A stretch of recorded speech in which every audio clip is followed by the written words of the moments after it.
Imagine never having to empty your vacuum again. This is the new Dyson V10 Konical, and it comes with Dyson's first ever Auto Empty Dok. After cleaning, just dock it and walk away. It automatically empties and charges itself, so you're not dealing with dust clouds every time you vacuum. Honestly, it's a chore I'm happy to retire. The Dok can hold up to 60 days worth of dust and seals everything away hygienically, so you don't ever have to come face to face with what was hiding in your carpet.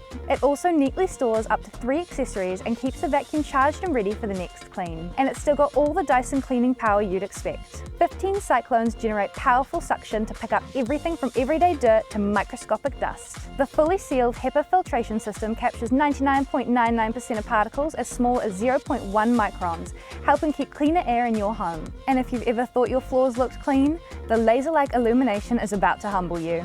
The conical brush bars actively detangle long hairs and pet hair as they clean, so less time is spent cutting hair out of the brush roll. It also transforms into a handheld vacuum, making it easy to tackle stairs, furniture, the car, and everywhere else dirt likes to hide. If you love the idea of powerful cleaning but hate emptying the bin, the Dyson V10 Konical with Auto Empty Dok might just be your new favorite household upgrade. Check it out now at JB Hi-Fi.